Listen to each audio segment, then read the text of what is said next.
Bonjour à tous et à toutes, chers adhérents de BHC. Le Hari Akadosh nous dévoile un secret que les Arba Taminim, les quatre espèces que l'on va prendre à Sukkot, le Etrog, le Lulav, la Harava, le Hadas, ils sont par rapport aux quatre lettres du nom divin.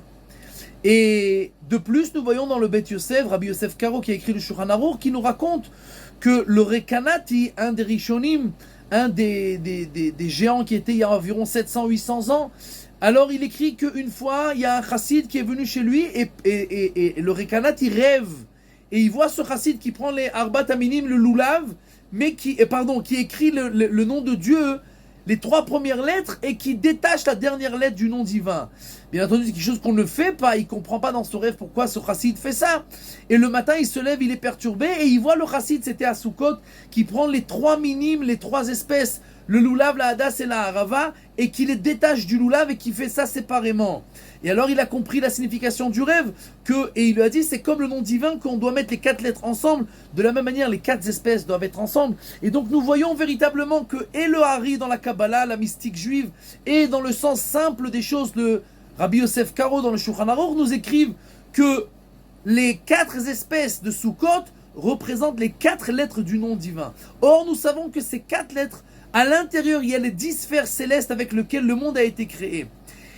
Et en fait, le message qui nous est véhiculé là, c'est que après que nous avons passé Rosh Hashanah et Kippour et que nous avons fait Tchouva, alors quelqu'un qui a fait Tchouva, c'est un tzaddik, c'est un saint, c'est un pieux, c'est un juste. Et donc, le Vatikzor Olem Omer Vayakom Lach, un tzaddik, quand il ouvre la bouche et qu'il décrète quelque chose, entre guillemets, Dieu est obligé d'accomplir ce décret-là. Or, quelqu'un qui a fait tchouva pendant les jours de pénitence et qui a passé Yom Kippour, alors en fait, il a dans la main, il gère le monde. Il peut aller à droite, à gauche, en haut, en bas. Il a entre ses mains l'essence du monde. Les quatre lettres du nom divin, les quatre espèces qui représentent les 10 sphères célestes. Et en fait, il peut, comme la Gemara nous dit, annuler les mauvais décrets. Il peut faire en sorte que des choses bien se passent dans ce monde-là. Et tout ça, pourquoi ? Parce que maintenant, il est comme tous les justes, que toute l'année, eux, ils font tchouva. Toute l'année, ils se repentissent. Toute l'année, ils sont bien.